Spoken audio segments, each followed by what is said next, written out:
get on that? I had one.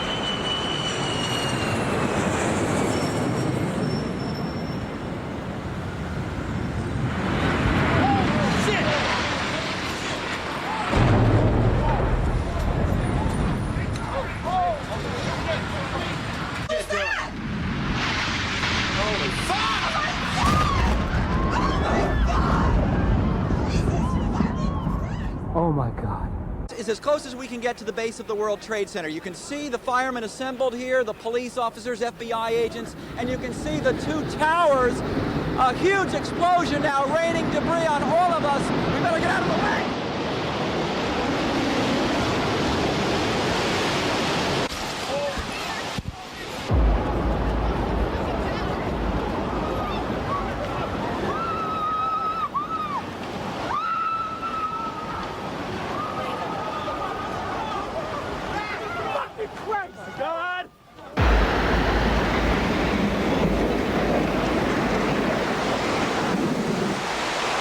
I hope I live. I hope I live. It's coming down on me. Here it comes. I'm getting behind a car.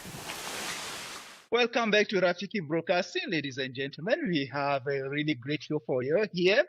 And we are talking about mental health as a follow-up of the episode that we did long ago. And if you haven't watched it, please check this link up here and click and go and watch the first part of that session. It was a very great session. And today we have a follow-up. And with us, we have a specialist on this topic. We want to talk about the event that happened that year on 9/11. And so many things happened. And this man that we are talking with today happened to be on one of the towers just weeks before the crashing of the towers. So, and he's a psychologist, he's a mental health specialist, he is a brain scientist, an author of a wonderful book that I'm looking forward to reading. I'll put it in the comment section. Welcome, Dave. Welcome, Dave. Thank you very much. And I'm happy, as always, to see both you, Dr. Binko, and Rob Smith, who will be joining in this discussion as we move forward. And the topic today is revisiting a very sad point in American history and world history, really, if you think about it. Because when you think about what happened on 9/11, in the year 2001, it really changed the world, not just the United States, right? Yeah. And it's very likely some of the people who will listen to this event, this show today, will re-experience the events of 9/11. Now, you pointed out very clearly that in the weeks before 9/11 happened, I happened to be in New York City, and I was with a good friend, and he said, hey, what do you say we have lunch on top of the World Trade Tower roughly 2 weeks before? So right. We went up to the top, we went out on the roof, a beautiful sunny day. We came down and we ate pizza. And what clearly went through my mind as the events unfolded on that terrible day was the people who had served me pizza that day, very likely, some of those people, I'd had a nice talk with them. I had chatted with them, as I usually do. And I had eaten pizza and visited with some of the people up there. I wondered how many of those people suffered a fate far worse than I can imagine. And that haunts me to this day. Often every year on the anniversary of 9/11, I re-experience my sadness for the people who were likely up there that day. I re-experienced that day. I re-experienced the sunshine. I wondered what it was like for the people working there that day. So that's just a little snippet of how that event on 9/11 impacted me. Yeah, that is.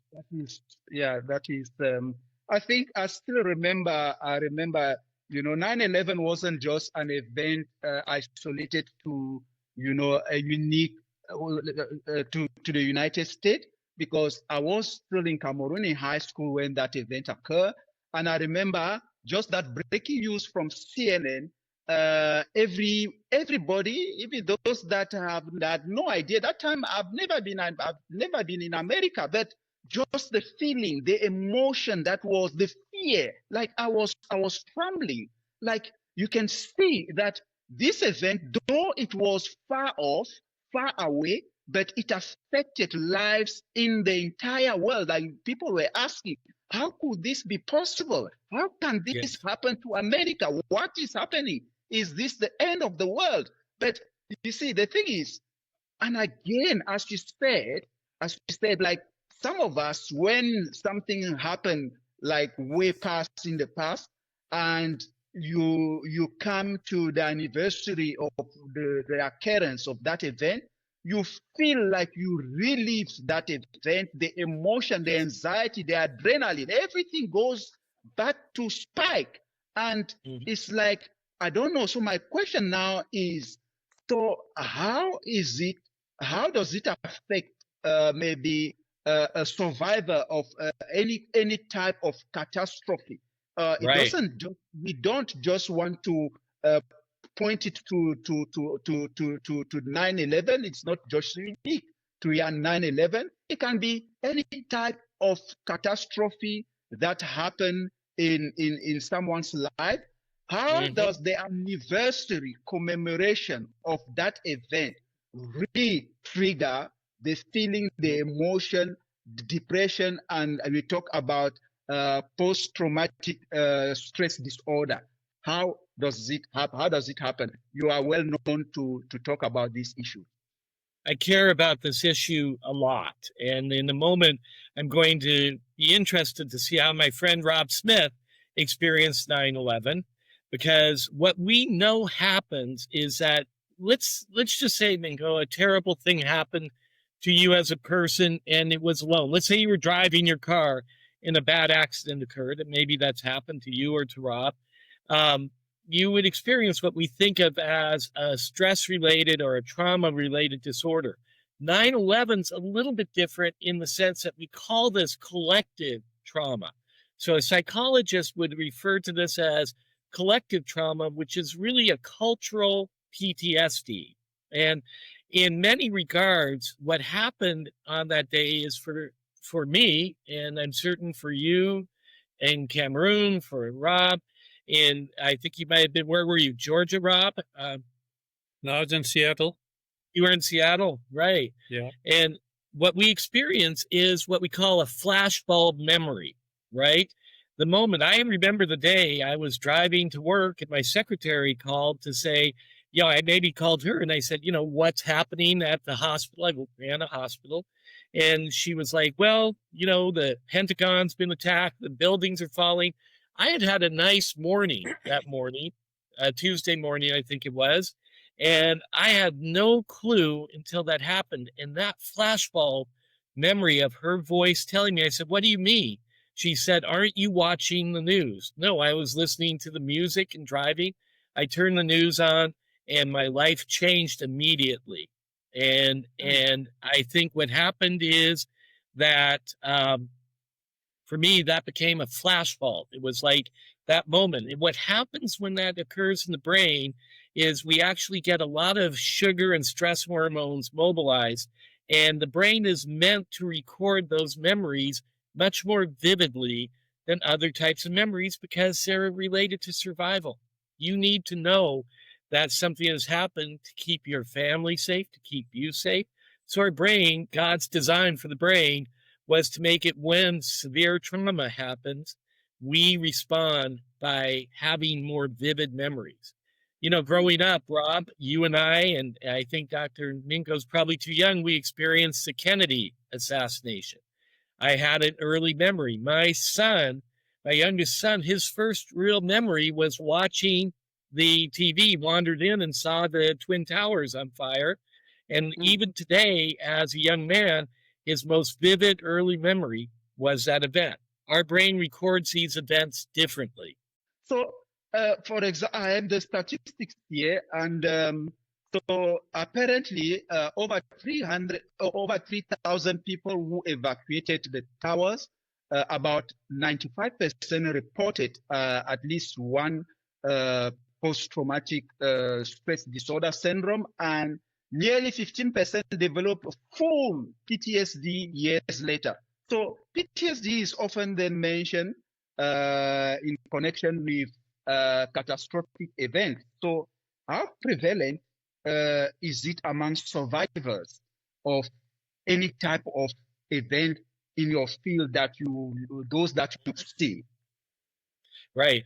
The problem with PTSD is re-experiencing what sort of, if you were just talking to people about PTSD, they'll refer to it as a flashback, and it really is like a flashback. The people who have had experiences, traumatic experiences, 9/11, it could be airplane wrecks, it could be loss of people or seeing or witnessing an event, often have unwanted memories. They often have dreams. They often are experiencing the emotion. So one of the things that happens with PTSD is often we get into an emotional state that is similar to what we felt immediately during the event and right afterwards. So Okay. it's not just sort of visual flashbacks, it's emotions, it's memories. And what happens is that it links us back to how we felt during that trauma. Now, most of us, and Rob, you can comment on this, you can comment on this, Dr. Minko. I know for me, things that have felt bad, I try to avoid. So one of the things that happens with trauma is we become avoiders, right? We don't want to get involved with it. So people who have lived through these events will often experience a desire to avoid other situations. I imagine there are many people today. The Twin Towers had what, tens of thousands of people working in Yeah. them. Come 9/11, a few days off here, some of those people, or many of those people, will probably experience a very bad day. They will remember being trapped, the smoke. They may smell a smell that's similar to the smell of the towers burning. They may look Okay. to the landscape and miss the towers and remember, and their body will be flooded. We call it flooding. So one of the things we do to help people with PTSD is we try to control that sense of flooding, where the emotions are so strong we cannot escape them, you know? And it's hard with 9/11 because they're going to, and rightly so, read every name, right? Rob, you've watched that. Yes. I've watched Yes. that. Yes. Every single name is going to be read of the people who died, right? Family Yeah, I was members at will the. be, I've yeah, also visited the memorial in New York City, and there's every yes, single name and every single unborn child is listed yes, that passed yes, away. It's a sobering. I'm tearing up just thinking about it. yeah, Incredibly sobering, likewise, similar to the Oklahoma City bombing. You go there and yes, you're seeing the lives that were impacted, and yeah, and I think there's probably a primary sort of PSD for the actual survivors of the incident that were there, but there's the secondary PSDS that we all experienced. Those of us who either knew people or have gone and experienced it and just sat and just seen what happened to humanity on that day, name by name. yes. I would say, Rob, you're exactly right there at the Pentagon, right? We have, and in the field in Pennsylvania where they're playing, Yeah.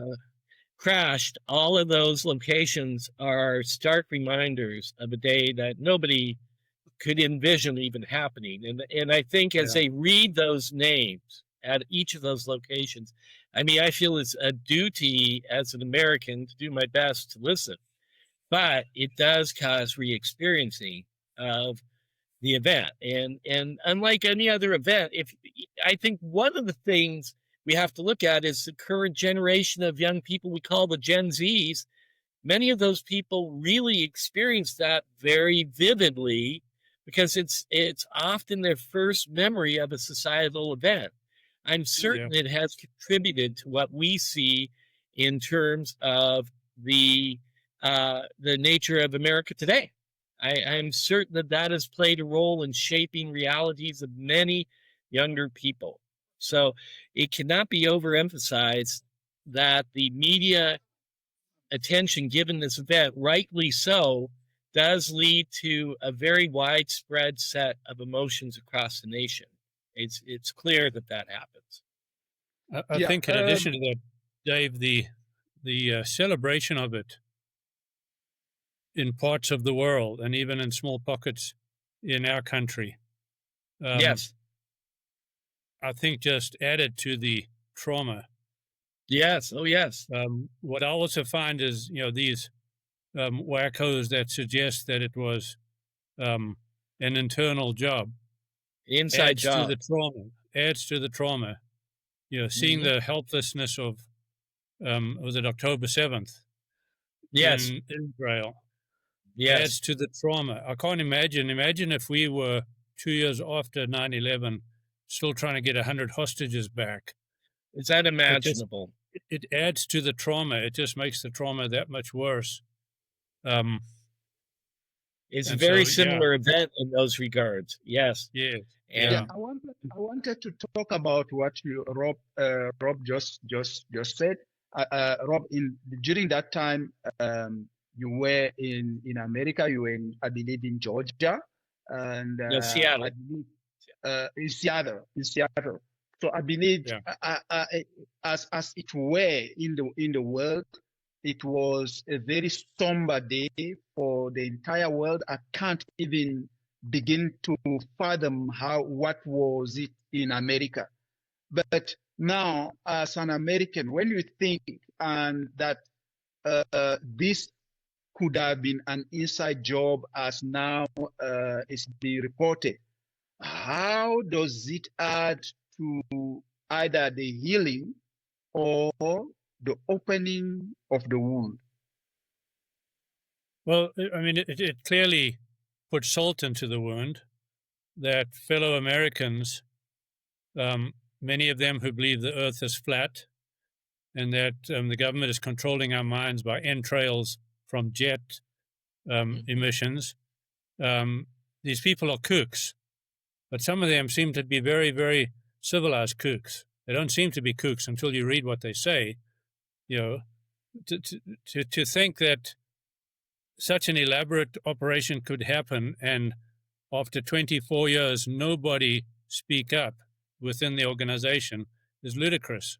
And it's ludicrous to every sane person, but it still doesn't put wound in the salt.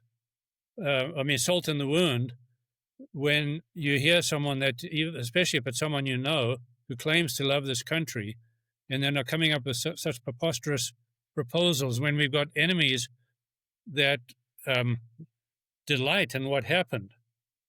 We know what happened. We know where these young men went to school. We were such an open country. I mean, it just changed in many ways our ability to be such an open, generous country. It put a scar in our country that changed our country. The change. I even felt that change today. I had to renew my ability to go through the airport as a privileged passenger, because back before 9/11, you could go to the airport and get to your plane in 15 minutes, because we trusted each other. We were a free society, and that it eliminated that trust because we knew we had an enemy. Yes. That was determined to hurt us. And I remember, Dave, you were driving. My daughter is the wife of a pilot, so the pilots immediately heard the first strike. So we were on television within 2 or 3 minutes of the first strike, not the buildings coming down, the first strike. And everyone was saying, was that a mistake? What happened? Did something go wrong with traffic control? Nobody suspected that it was terrorism. Right. You see, and then the shock of the second plane and everybody realizing at that point, this is orchestrated.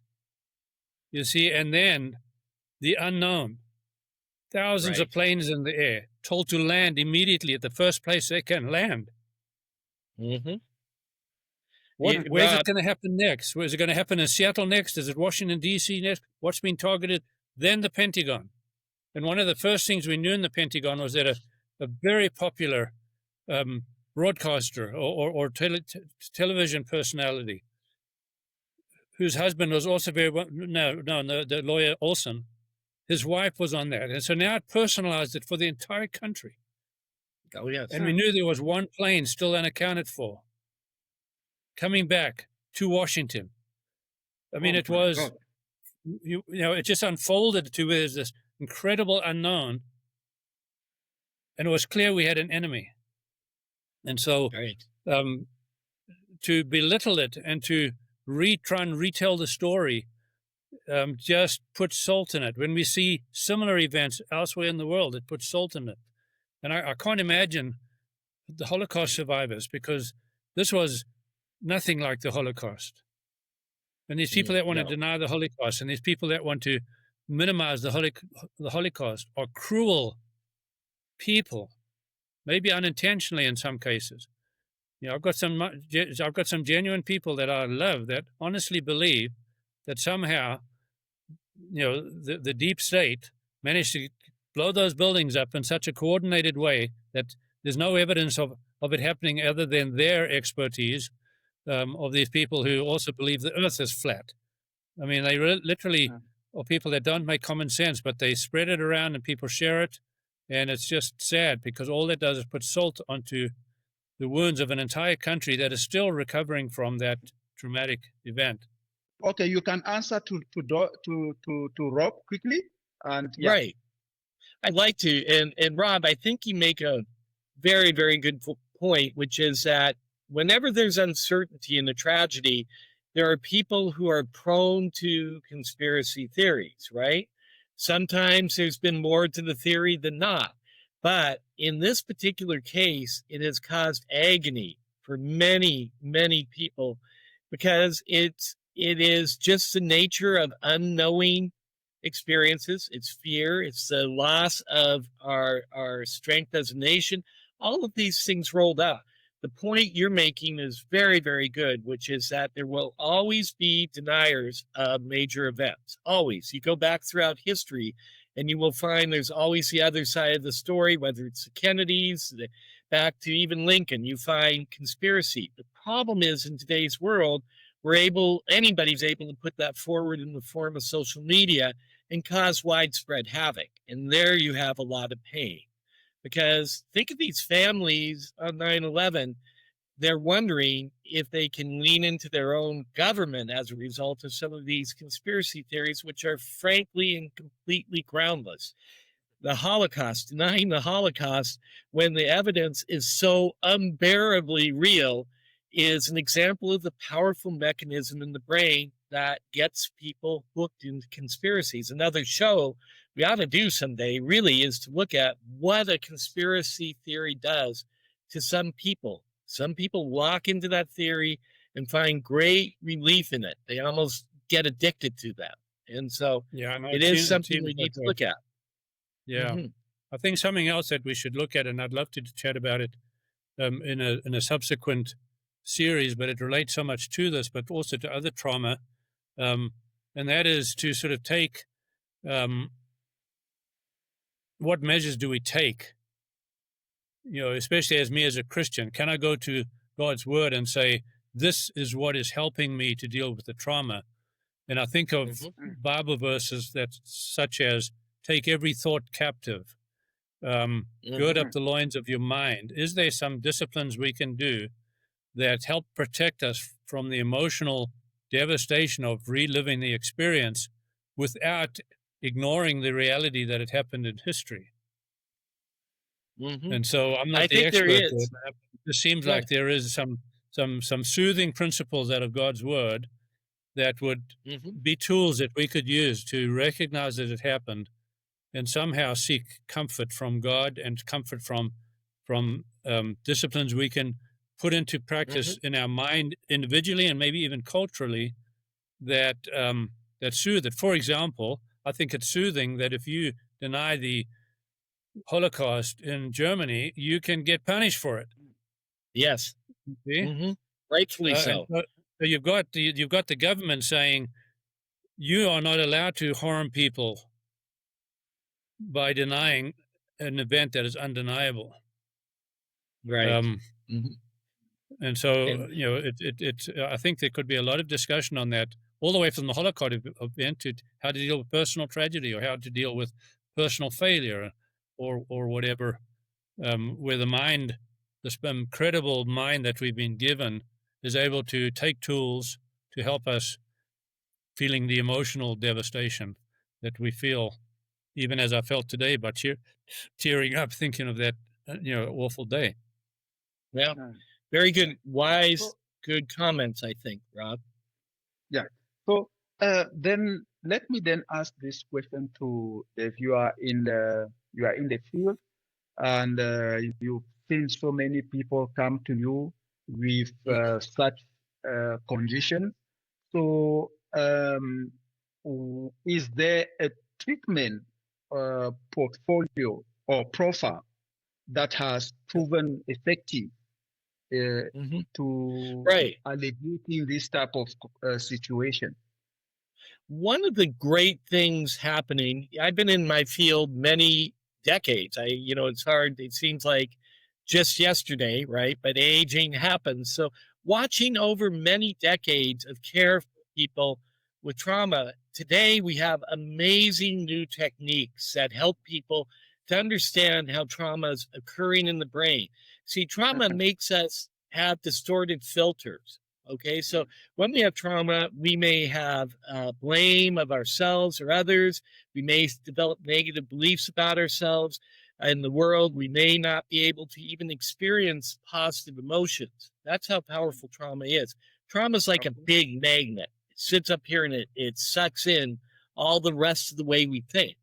So Mhm. what we're seeing today in 2025 is that we have some amazing techniques that are coming forward that involve the brain, neuroscience, and helping people to take the energy out of these memories, to take them from being flashbulbs, to make it so that you have a method of coping with it where you have the trauma over here, but you still stay in the mainstream of life.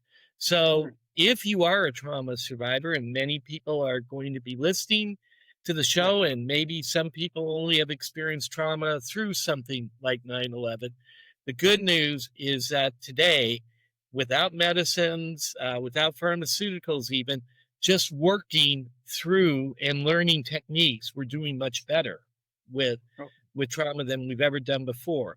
Nevertheless, until you get it under control, trauma is a very dangerous, dangerous state in the brain because it can lead you to be irritable, reckless, self destructive. It can make it so that you pay attention to everything in your environment to the extent that you can't focus on anything else. And it can cause us to have abnormal reactions to stress where you spin out, as Rob would say, and you run or you go and you leave situations. So trauma is a big deal and it should be taken seriously and it should be cared for professionally because if you don't, you can discover it will be extremely, extremely damaging to your life. okay. Maybe a follow-up question then is, so around 25% survivor of PTSD still unable to get their condition met. Right. I don't know. So why is it so difficult for the survivors to get help in Mhm. America? Is it because of the healthcare system? Why is it so difficult for some of these people to meet their mental Right. health need? Hmm. I think, and Rob probably has a comment on this as well. There's two sides to that. One, in my mind, so when I started in the field I'm in today, the discussion of PTSD was a brand new diagnosis. So this is back literally in the 1970s. It didn't exist. We knew there were shell shock people who had had combat related trauma, but Yeah. it was really in those years that we started to make the diagnosis of PTSD. Mm. So we haven't had a great long period of time perfecting our techniques, and we needed to merge both psychology and neuroscience to really help people. That's happened. Now, in America, you have a really remarkable healthcare system on one hand, but a complicated healthcare system on another. And I would say one of the problems we have is we don't have a standardized best practice as of today to help people with this. So it's almost a crisis of wealth. You have this person over here doing this person over here doing this. We need to have a solid method of looking at trauma and how we address it, and we need to link that into our healthcare systems. Rob may be able to talk about how complicated healthcare in America can be. Yeah, and you add to that, you've got, of course, there were 3,000 people that lost their lives, but there were tens of thousands of people that were directly impacted in the crisis, escaping, running for their lives, not knowing what's happening, unbelievable trauma. And you're going to find some of them may not even realize they have post-traumatic stress disorder. Others, it's very clear that they have post-traumatic stress disorder. So it's not like a plague where you can get tested like malaria, and you've got it or you don't have it. So now that you have it, you know what to get tested. I think a lot of the underlying pain throughout the country, as it sort of disseminates into those of us that just watched it and have our own the implications of that in our own lives, is that particularly at the time, there's no prescribed, clear understanding, national conversation about post-traumatic stress disorder. And I would say, Dave, probably the leading world's experts on the matter were developed because of 9/11. Oh, yes. The New Institute of Psychiatry are probably the world's leading experts on post-traumatic stress disorder because they lived it, they experienced it themselves.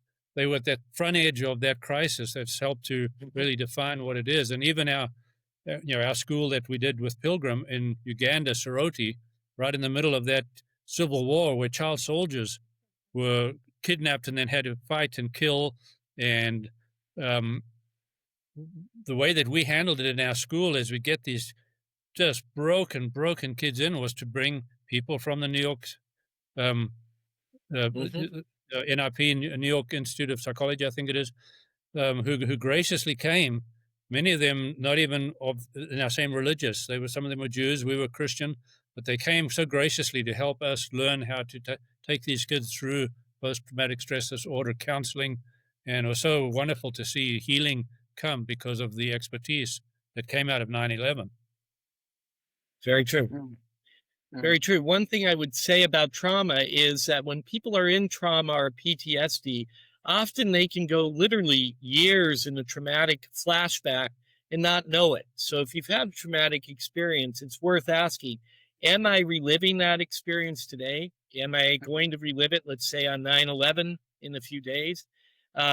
Possibly that or something else, but you need to become aware of the fact that you might be reliving a trauma and that might be impacting your life. So getting care is really critical.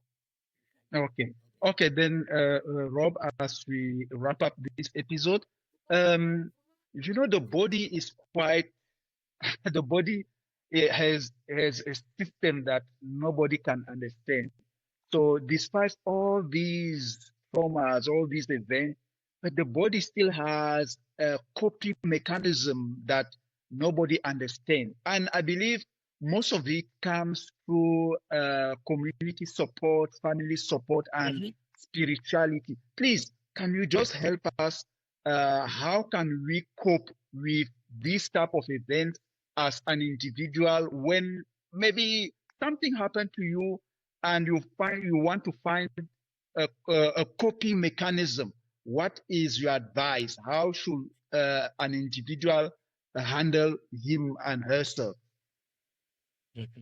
Well, I don't know that there's an exact answer to what you're saying, Minko, because I think so often people do hide trauma, especially if it's trauma that is related to shame.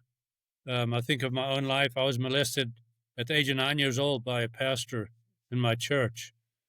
I didn't tell anyone till I was 40. Not a single soul, nobody, not anybody. And my wife has often said, "I wonder if that has implications in your life, how you live, how you react." And so part of it is finding a mechanism when you can actually talk about it, and somebody can hear you, hear your story. Live in community, but in a community where it's safe to talk about that abuse. I mean, I can't imagine right now the pain of the Jewish community in areas where they're so anti-Semitic and they're trying to deal with the reality that not only did 1,300 or 1,200, whatever the number is, Jews get slaughtered in such a blatant, demonic way, but then these hostages went out, and these hostages are still being out there. Terrible. That pain is pain every single day, and they can't even have the freedom to talk about it because it's an anti-Semitic world that many of these universities have created and then have mollycoddled. And I just think that they are just being reframed into this post-traumatic stress disorder that they've got to experience on a daily basis if they just walk to their classroom.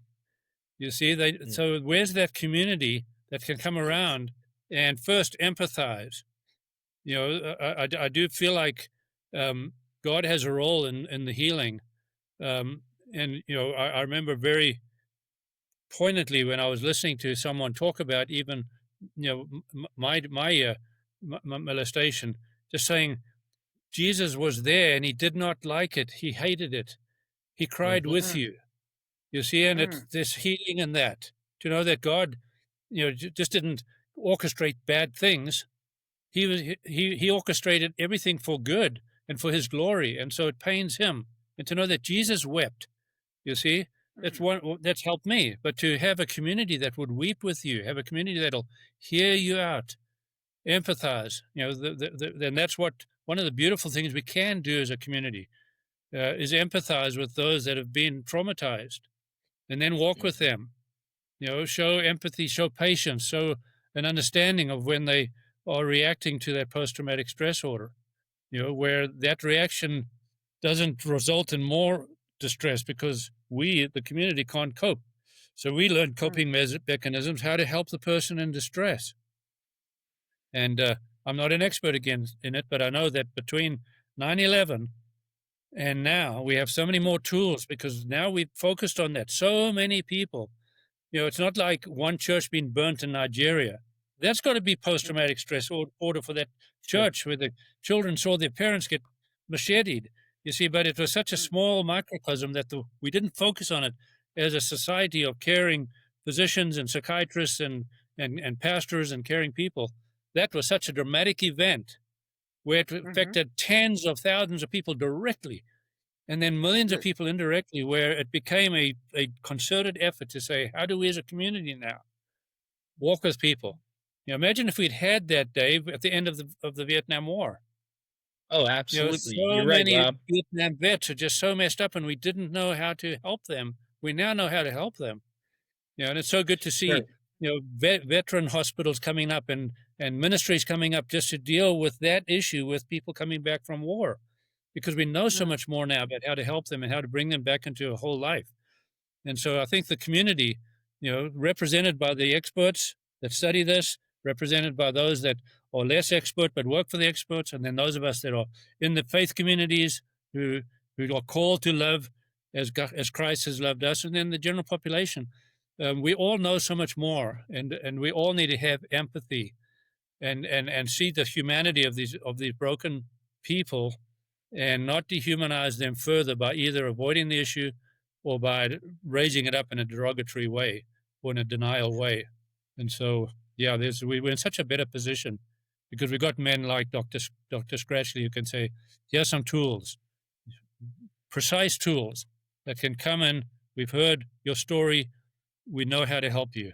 And then lean into it, and then encourage those of us that have friends with post-traumatic stress order to lean into that help, want that help, encourage that help, and be supportive of those that are walking that road. It's a hard road.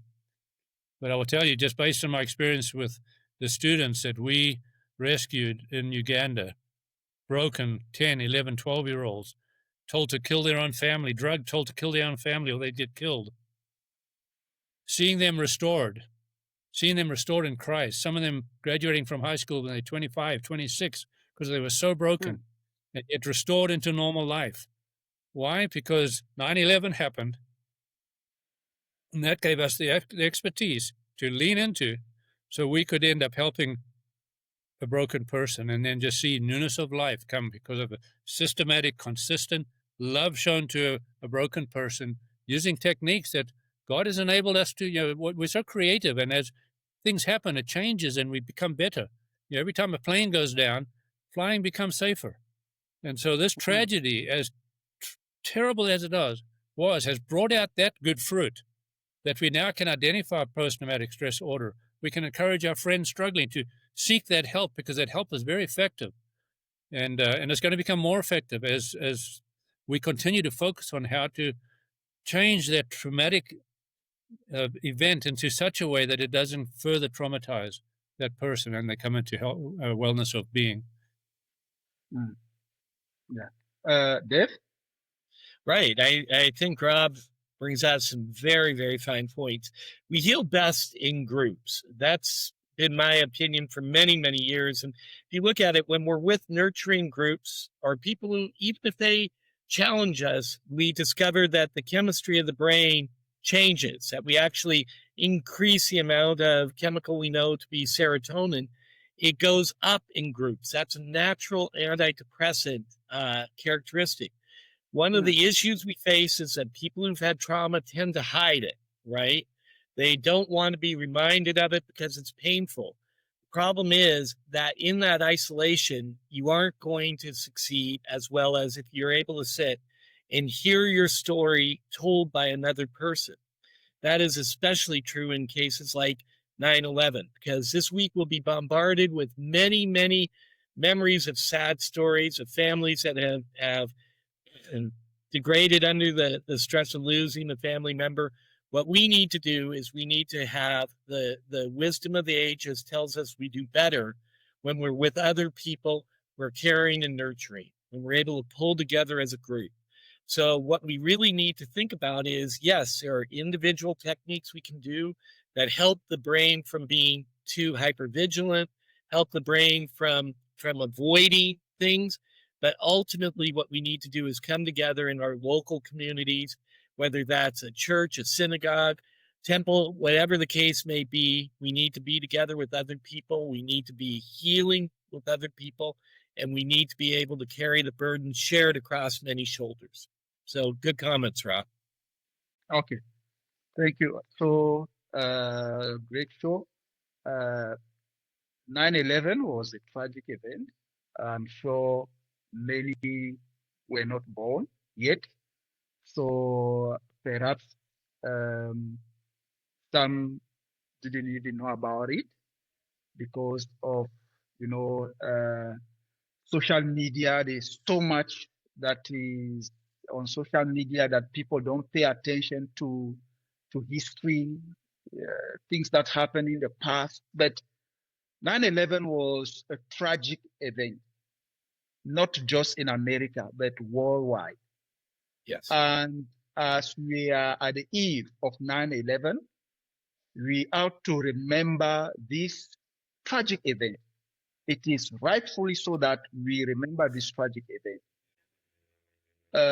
Not just for the American, but for those that also got into trauma just by watching this event happen on TV. There are such people. There are such people where they watch a movie, they go into depression because of the scenes that are there in the movies. So there are people that went into trauma because of watching this happen unfolding on TV. So it was a catastrophic event. And as we commemorate this event, sad event, we have to remember those that were directly affected. So send them flowers, send them love, nice messages.